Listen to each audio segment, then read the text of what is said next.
அனைவருக்கும் வணக்கம். நான் உங்கள் வி.கே. கரிகாலன். உண்மையை சொல்லப்போனால் இந்த தேர்தலில் அனுரகுமார திசாநாயக்கா அவர்கள் ஜனாதிபதியாக வெற்றி பெறுவார்னு சொல்லி எதிர்பார்க்கப்படுது உண்மைதான். ஆனால் இந்த அளவுக்கு வாக்கு வித்தியாசத்தில் வெற்றி பெறுவார்னு சொல்லி யாருமே எதிர்பார்க்கலை. நான் உட்பட கண்டிப்பாக யாருமே எதிர்பார்த்திருக்க மாட்டார்கள். அந்த அளவுக்கு ஒரு மிகப்பெரிய வரலாற்று வெற்றியாக தான் இப்போ வரைக்கும் வந்திருக்க முடிவுகளின்படி அனுரகுமார திசாநாயக்கா தான் இலங்கையினுடைய 9வது நிறைவேற்று அதிகாரம் கொண்ட ஜனாதிபதியாக இப்போ சொல்லப்பட்டு கொண்டிருக்கிறார். ஆல்ரெடி சோஷியல் மீடியா எல்லாத்துலேயுமே வெற்றி கொண்டாட்டங்கள் ஆரம்பிக்கப்பட்டாச்சு. கிட்டத்தட்ட பதவி பிரமாணம் செய்து வைக்காத மட்டும்தான் மிச்சமாக இருக்கே தவிர மிச்சம் எல்லாமே இப்போ சோஷியல் மீடியாவில் நடந்து கொண்டிருக்குது. அந்தளவுக்கு ஒரு மிகப்பெரிய வரலாற்று வெற்றியாக தான் அனுரகுமார திசாநாயக்கா அவர்களினுடைய ஏகேடி என்று சொல்லி அவரோட அந்த வெற்றி இப்போ உறுதிப்படுத்தப்படுகிறது. அதுவும் இதில் ஒரு ஹைலைட்டாக சொல்லப்பட்ட விஷயம், இன்றைக்கு காலையில் நான் ஒரு ப்ராட்காஸ்ட்டில் கேட்ட விஷயம் என்னென்னு சொன்னால், அந்த ரேடியோவில் என்ன சொல்கிறார்கள்னு சொன்னால், தமிழ் மக்களினுடைய பெரும்பான்மையான வாக்கு இல்லாமல் வெற்றி பெற்ற அடுத்த ஜனாதிபதி 2019ஆம் ஆண்டில் கோட்டாபய ராஜபக்ச அப்படி தான் வெற்றி பெற்றிருந்தார். அதுக்கு பிறகு தமிழ் மக்களினுடைய பெரும்பான்மை வாக்கு இல்லாமல் வெற்றி பெற்ற அடுத்த ஜனாதிபதினு சொல்லி இவர் இப்போ சொல்லப்படுறார். அந்த ரேடியோவில் அப்படி சொல்லப்பட்டு கொண்டது. ஏன்னு சொன்னால், தமிழ் மக்கள் வடக்கு கிழக்கு மாகாணங்களில் இருந்து வந்த வாக்குகளை தவிர மிச்ச எந்த மாகாணத்தில் நீங்கள் எடுத்து பார்த்தீங்கன்னு சொன்னாலும் அங்கே முன்னிலையில் இருக்கக்கூடியது, அந்த வாக்குன்ற நிலையங்களில் இருந்து முன்னிலையில் இருக்கக்கூடியது அனுரகுமார திசாநாயக்கா தான்.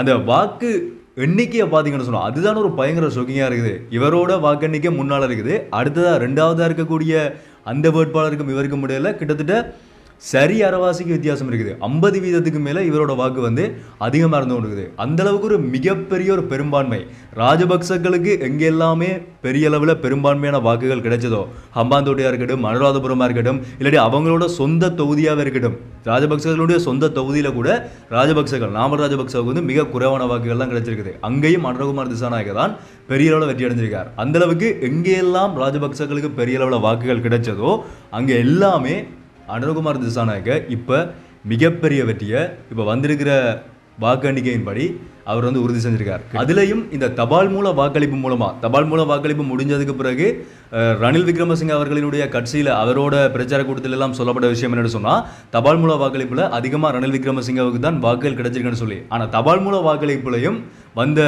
அந்த வாக்கில் யார் வெற்றி பெற்றுக்காருன்னு பார்த்தா அதுலேயும் அனுரகுமார திசாநாயக்கா தான் முன்னிலையில் இருந்து கொண்டிருக்கார். இதில் சில விஷயங்கள் சொல்லப்பட சில ஊடகங்களில் சொல்லப்பட்ட விஷயம் என்ன சொன்னால், சில அந்த ஏற்கனவே அந்த மக்களினுடைய கருத்துக்களை கேட்ட சில சேனல்ஸ் இருக்குது தானே, அவர்களுடைய கருத்துக்களை பார்க்கும்போது அவர்கள் என்ன சொல்கிறார்கள்னு சொன்னால், கடைசி நேரத்தில் மக்கள் மனம் மாறி ஓட் பண்ணதாக சொல்கிறார்கள்.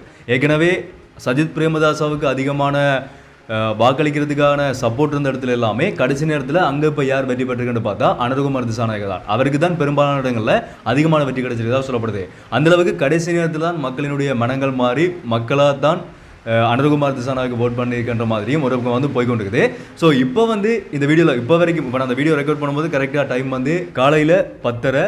இந்த டைம் வரைக்கும் என்ன மாதிரி இந்த வாக்கு எண்ணிக்கைகள் போய்கொண்டிருக்கின்றதை இப்போ நான் உங்களுக்கு சொல்கிறேன். ஓகே, இப்போ வரைக்கும் வந்திருக்கிற இந்த வாக்கு எண்ணிக்கைகளின்படி மொத்தம் 160 வாக்கு பிரிவுகளில் 51 வாக்கு பிரிவுகளிலிருந்து முடிவுகள் வெளியாகி இருக்குது. அதுக்குள்ளே பார்க்க போனால் இலங்கை முழுவதுமே இந்த ஒட்டுமொத்த 59 வாக்கு பிரிவுகளிலிருந்து வெளியில் வந்த வாக்குகளினுடைய எண்ணிக்கையின்படி அனுரகுமார திசாநாயக்கா அவர்கள் 42.73%, அதாவது 1,631,832 வாக்குகளை பெற்று முன்னால் இருந்து கொண்டிருக்கிறார். அடுத்ததாக சஜித் பிரேமதாச 30.52%, அதாவது 1,165,375 வாக்குகள் பெற்றிருக்கிறார். மூன்றாவதா ரணில் விக்ரமசிங்க 16.33%, 6,23,655 வாக்குகளை பெற்றிருக்கிறார்.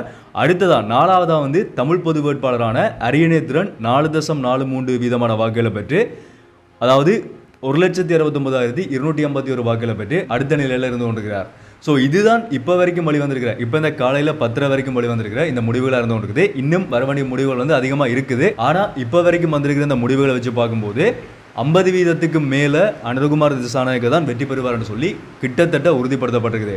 இதுக்குள்ள அடுத்த விஷயம் என்னன்னு சொன்னால், இது ஒரு பக்கமாக போய்கொண்டிருக்குது. அனுரகுமார திசாநாயக்கனுடைய வெற்றி ஏற்கனவே அவரோட அந்த அரசியல் பயணங்களை வச்சு பார்க்கும்போது, அந்த வரலாற்றின்படி பார்க்கும்போது அவரோட வெற்றின்றது ஒரு மிகப்பெரிய ஒரு வெற்றி தான். கடந்த காலங்களில் அவர் பெற்ற வாக்குகள், அதே மாதிரி அந்த பாராளுமன்றம் இடைக்கால ஜனாதிபதி தேர்தலில் கூட பாராளுமன்றத்தில் நடந்த வாக்கெடுப்பில் கூட அவருக்கு ஏதோ 2-3 வாக்குகள்லாம் கிடைச்சிருந்தது. ஆனால் ரணில் விக்ரமசிங்க தான் அதில் வெற்றி பெற்றிருந்தார். ஸோ அது எல்லாத்தையுமே வச்சு பார்க்கும்போது அவ்வளவு காலமும் அவங்களோட அந்த அரசியல் பயணத்தில் இந்த வெற்றியானது ஒரு மாபெரும் வெற்றி தான், ஒரு மிகப்பெரிய வெற்றி என்று சொல்லி தான் கண்டிப்பாக சொல்லி ஆகணும். ஸோ இது வந்து ஒரு பக்கமாக போய்கொண்டிருக்கிற நேரத்தில் அடுத்த பக்கம் இந்த முக்கியமாக சொல்ல வேண்டியது இந்த தமிழ் பொது வேட்பாளர் இருக்கார் தானே, அவரோட வெற்றியும் ஒரு மிகப்பெரிய ஒரு வெற்றி தான். இதுவும் வந்து ஒரு பெரிய ஒரு வெற்றியாக தான் நம்ம பார்க்கப்படுது. ஏன்னு சொன்னால் ஜோதிச்சு பாருங்க, எந்த ஒரு தமிழ் கட்சிகளுமே அவருக்கு சார்பாக நிற்கலை. குறிப்பிட்ட தமிழ் கட்சிகள் பெரும்பாலும் எதிர்பார்க்கப்பட்ட தமிழ் கட்சிகள் எல்லாமே அவருக்கு சார்பாக நிற்காமல் ஏனைய வாக்காளர்களுக்கு வேட்பாளர்களுக்கு தான் சார்பாக நின்றார்கள். ஆனால் எந்த ஒரு தமிழ் கட்சிகளினுடைய ஆதரவுமே இல்லாமல் இந்தளவுக்கு அவர் வெற்றி பெற்றிருக்கார், இவ்வளவு வாக்குகளை பெற்றிருக்காருன்னு சொன்னால் அதுவும் வந்து சர்வதேசத்துக்கு தமிழ் மக்களினுடைய அந்த ஒற்றுமை எவ்வளவு இருக்குது, அவருக்கான ஆதரவு எவ்வளவு இருக்குன்றதை வெளிப்படுத்துவதாக தான் அதுவும் வந்து அமைஞ்சிருக்குது. ஸோ அதுவும் வந்து கண்டிப்பாக இந்த தேர்தலில் வந்து அவர் வெற்றி பெறாட்டியுமே கட்டாயமாக தமிழ் மக்களால் கொண்டாடப்படக்கூடிய ஒரு முக்கியமான விஷயம் வந்து இதுவும் வந்து சொல்லப்பட்டு கொண்டிருக்குது. தமிழ் மக்களினுடைய தரப்பில் வந்து யாருக்கு அதிகமான வாக்குகள் வழங்கப்பட்டிருக்குன்னு சொன்னால் வடக்கு கிழக்கை பொறுத்த வரைக்கும் பெரும்பாலும் சஜித் பிரேமதாஸ் அவர்களுக்கு அதிகமாக வழங்கப்பட்டிருக்குது. அதுக்கு பிறகு தமிழ் பொது வேட்பாளருக்கு ரணில் விக்ரமசிங்கவுக்கு, அனுரகுமார் திசாநாயக்கவுக்கு, இவர்களுக்கு வந்து மாறி மாறி வழங்கப்பட்டிருக்குது. ஸோ இந்த ஒரு நிலைமையில தான் இப்போ இலங்கையினுடைய இப்போ வரைக்கும் வெளியாகி இருக்கிற இந்த தேர்தல் முடிவுகள் இருந்து கொண்டிருக்குது. நாமல் ராஜபக்சனுடைய பக்கம் வந்து மிகப்பெரிய அளவில் கீழே வீழ்ச்சி அடைஞ்சா சொல்லப்படுது. இதோட ராஜபக்சகளினுடைய ஆட்சி இல்லாமல் போயிருமன்ற மாதிரியும் சில இடங்களை வந்து சொல்லப்பட்டு வந்து பார்க்கக்கூடிய மாதிரி இருக்குது. ஏன்னு சொன்னால் அவங்களோட சொந்த தொகுதி பெலியத்தன்றது வந்து ராஜபக்சக்கள் பிறந்து அங்கேயே அவங்களோட ஆட்சியை நடத்தி அங்கிருந்து தான் அவர்களுடைய அரசியல் பயணம் ஆரம்பிக்கப்பட்ட இடம்.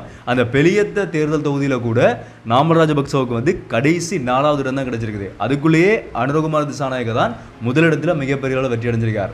ஸோ அதெல்லாமே வச்சு பார்க்கும்போது ராஜபக்சர்களுடைய ஆட்சி வந்து இதோட முடிஞ்சு போயிருமன்ற மாதிரியும் ஒரு பக்கமாக சொல்லப்படுறத வந்து பார்க்கக்கூடிய மாதிரி இருக்குது.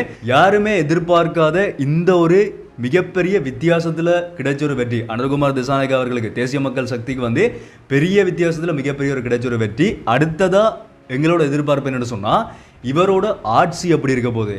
ஏன்னு சொன்னால் முதலாக இவ்வளோ பெரிய ஒரு பதவிக்கு வந்து அவர்களுடைய அந்த கட்சி சார்பாக கிடைச்சிருக்குது. அதனால இவங்களோட ஆட்சி எப்படி இருக்க போகுதுன்றதான் அடுத்த கட்ட ஒரு மிகப்பெரிய ஒரு எதிர்பார்ப்பு. யார் இந்த அனுரகுமார் திசாநாயக்க, இவர் ஏன்னு சொன்னால் இவ்வளவு காலமும் பேசப்படாத ஒரு பேர். இந்த ஒரு குறிப்பிட்ட 2022ஆம் ஆண்டுக்கு பிறகு சொல்லப்போனால் 2022ஆம் ஆண்டுக்கு பிறகுதான் இவரோட பேர் வந்து இவ்வளவு தூரத்துக்கு பேசப்பட்டது. ஸோ யார் இந்த அனுரகுமார் திசாநாயக்கன்னு சொல்லி இப்போ பெரும்பாலும் நிறைய பேருக்கு கேள்வி எழும்ப ஆரம்பிச்சிருக்கும்.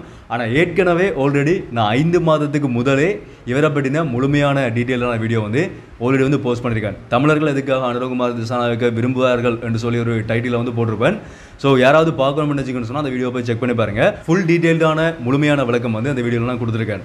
ஸோ அடுத்த கட்டம் இவருடைய முழுமையான தேர்தல் முடிவுகள் வெளியே வந்ததுக்கு பிறகு அனுரகுமார் திசாநாயக்க அவர்கள் ஜனாதிபதியாக பதவியேற்கிற அந்த பதவி பிரமாணம் மட்டும்தான் மிச்சமாக இருந்து கொண்டு இருக்குது. ஆல்ரெடி சோஷியல் மீடியாவில் அதையும் பண்ணிட்டு தான் இருக்கிறார்கள்.